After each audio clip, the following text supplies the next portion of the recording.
일상이 무너지는 순간 당신은 무엇을 보고 있습니까? 노래방 한 구석에서 벌어진 참혹한 살인. 강남 한 오피스텔에서 이별 통보에 앙심을 품고 벌어진 모녀 살해, 화투를 치던 80대 노인을 폭행의 죽음으로 몰아간 사건. 주차 갈등과 층간소음이 극단적 폭력으로 이어지고 불법 주차 스티커 하나로 사람을 협박하고 심지어 총을 꺼내 위협하는 20대까지. 오늘 소개할 사건들은 모두 우리 주변에서 충분히 일어날 수 있는 현실입니다. 첫 번째 사건. 노래방 살인 뒤 시신 식고 이틀간 떠돌아다닌 남자의 숨겨진 전과. 경기 부천의 한 노래방에서 벌어진 잔혹한 살인 사건. 그런데 이 끔찍한 범행 뒤에는 이미 성폭행과 집요한 스토킹으로 얼룩진 남자의 과거가 숨겨져 있었습니다. 지난 2월 13일 오전 7시경 부천의 한 노래방. 33살 종업원 A씨는 술자리 도중 처음 보는 50대 여성 B씨와 시비가 붙었습니다. 순식간에 상황은 격해졌고 그는 B씨의 목을 졸라 숨지게 했습니다. 이후 B씨의 시신에서 팔찌 1개와 반지 2개, 신용카드 1장을 빼앗아 들고 마치 아무 일 없었다는 듯 차량에 시신을 싣고 이틀 동안 도심을 돌아다녔습니다. 그는 훔친 카드로 9차례 결제를 하며 126만원어치의 차량 기름, 담배, 생필품을 구입했습니다. 그리고 범행 다음 날 오후 6시 30분경 인천 서구의 한 야산에 시신을 유기했습니다. 놀랍게도 피해자와 그는 서로 전혀 알지 못하는 사이였습니다.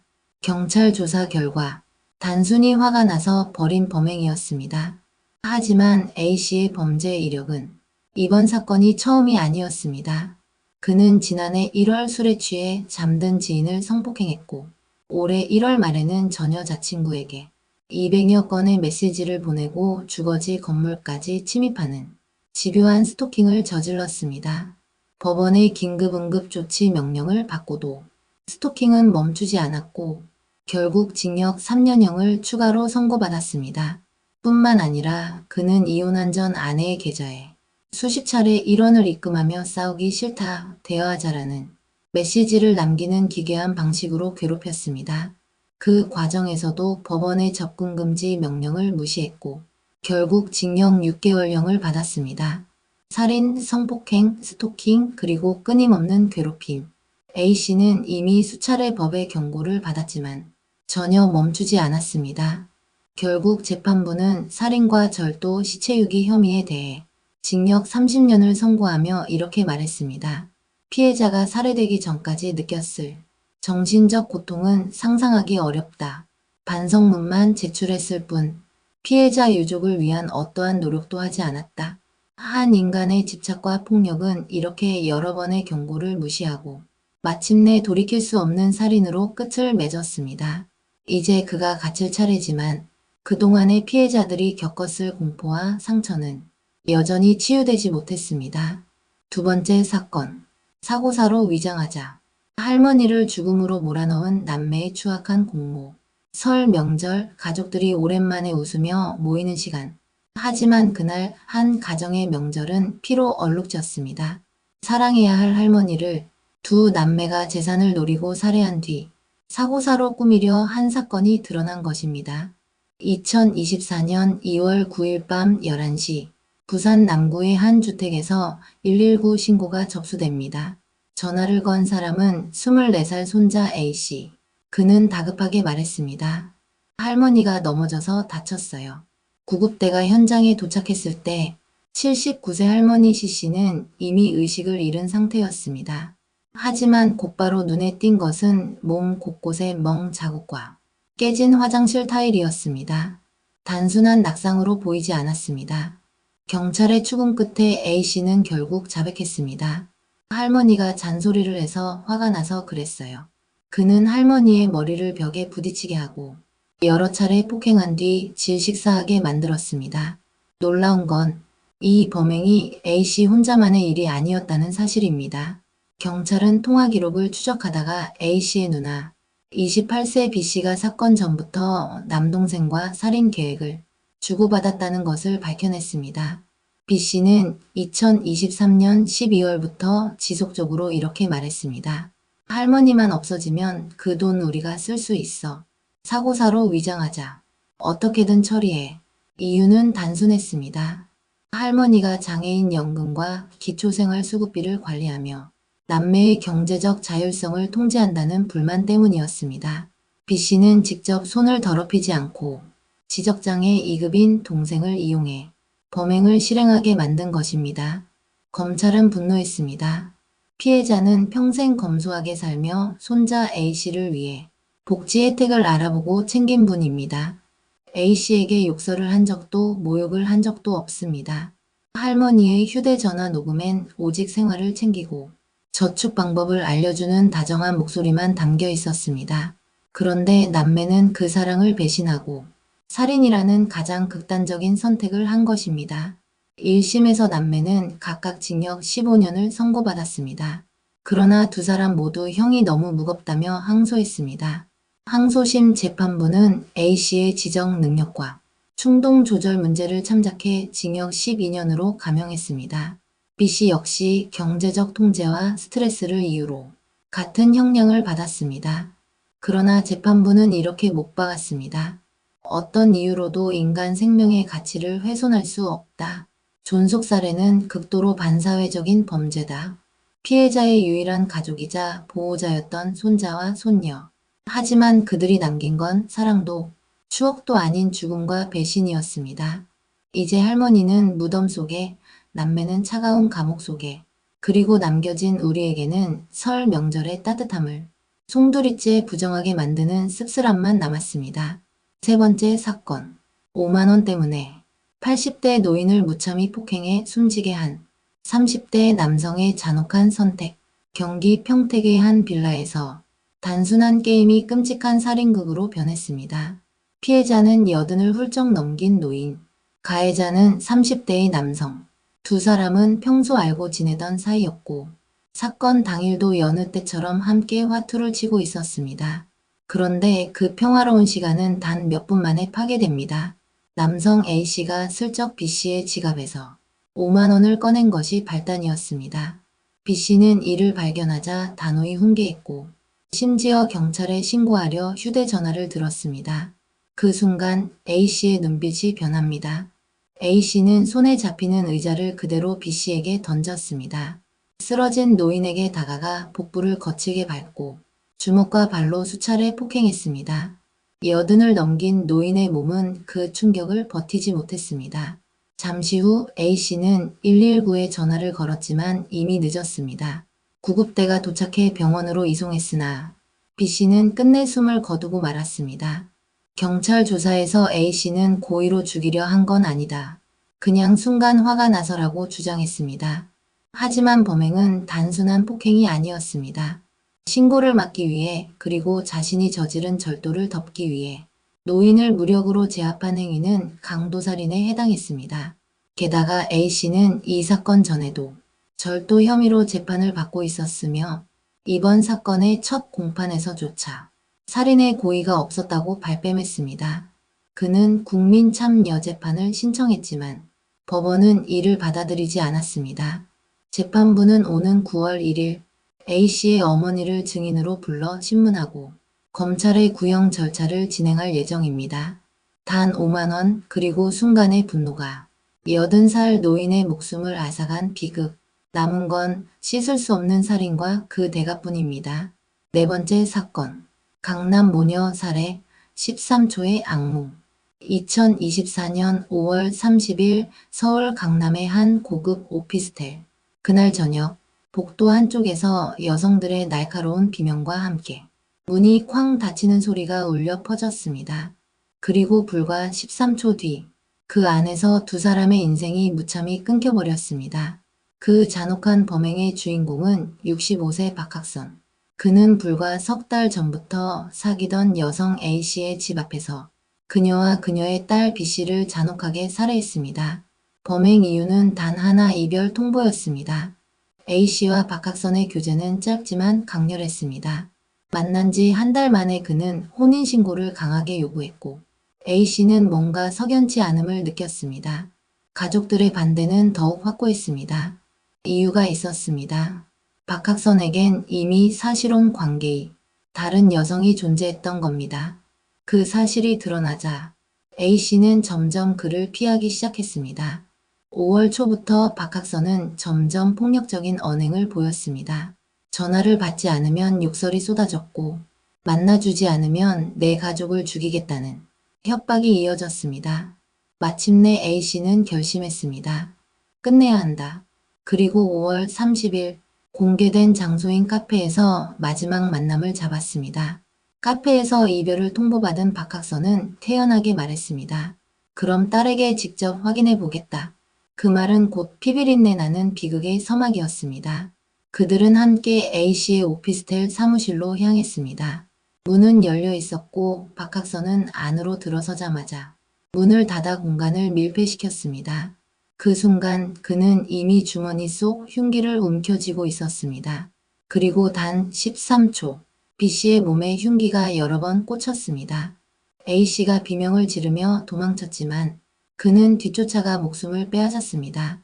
피 묻은 옷 그대로 박학선은 13시간 동안 거리를 활보했습니다. 흉기와 휴대전화는 버렸고 경찰의 추적을 따돌리기 위해 현금만 사용하며 버스와 택시를 번갈아 탔습니다.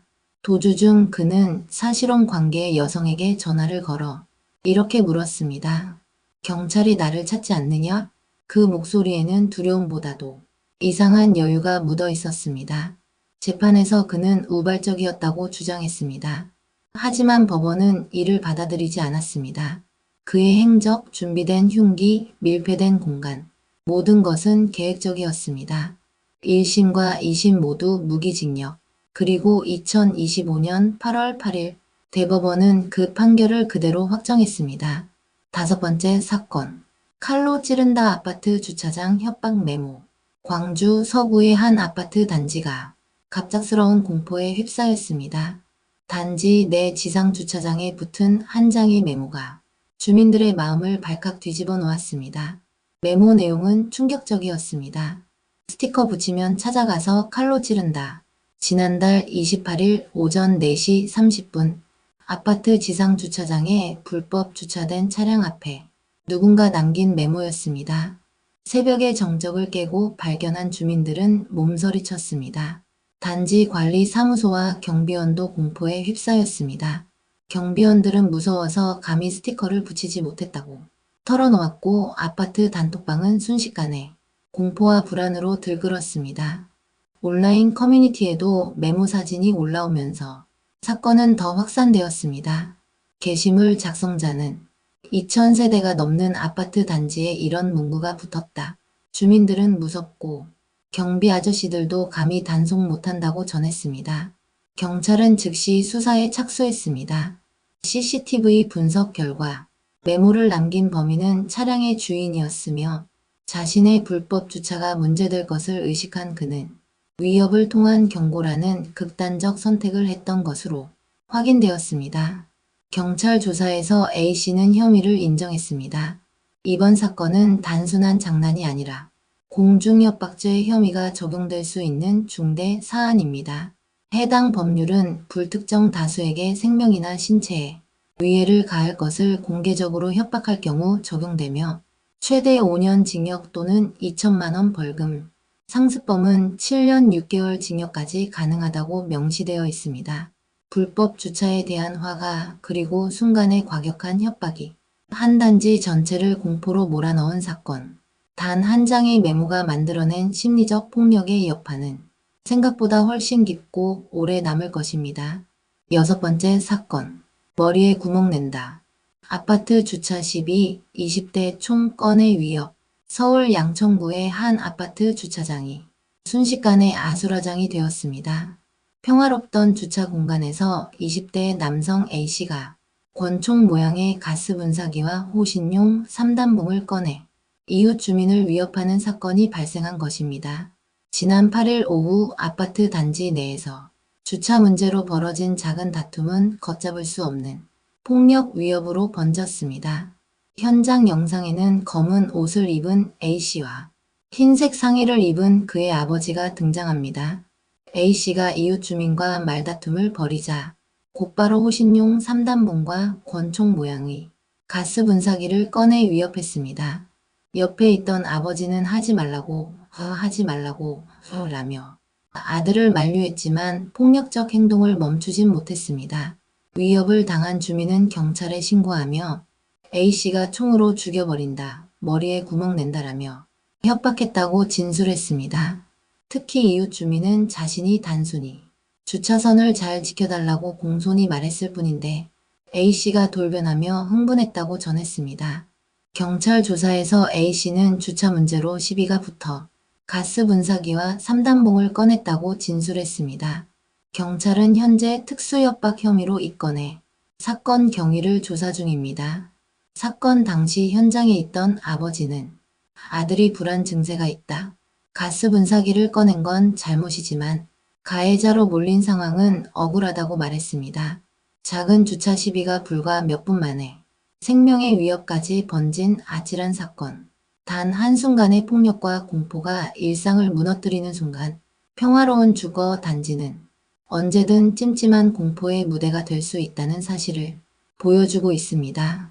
7번째 사건. 야, 이 땡땡. 층간소음 분노가 불길로 번진 봉천동 방화 사건. 지난 4월 서울 관악구 봉천동의 한 아파트에서 주민들을 공포로 몰아넣은 화재 사건이 발생했습니다. 사건의 발단은 평범한 층간소음 갈등이었지만 그 결말은 참혹했습니다. 용의자는 60대 남성 A씨. 그는 평소 아래층 주민과 층간소음 문제로 갈등을 겪어왔습니다. 사건 당일 A씨는 오토바이를 타고 지하주차장에 도착해 휘발유가 담긴 용기 2통을 숨긴 뒤 엘리베이터를 타고 4층으로 올라갔습니다. 현관문 옆 창문을 드라이버 등으로 깨뜨린 후 고압 세척건과 캔들라이터로 화염을 방사했습니다. 401호와 404호 두 호실은 불길에 휩싸였고 대부분의 가구는 형체를 알아보기 어려울 정도로 소실되었습니다. 범행 직전 401호 거주자는 복도 쪽에서 창문이 깨지는 소리를 들었고 그제서야 과거 아래층에 살던 A씨임을 알아차렸습니다. A씨는 피해자를 향해 땡땡년 등 욕설을 퍼붓고 불을 지르며 분노를 그대로 폭발시켰습니다.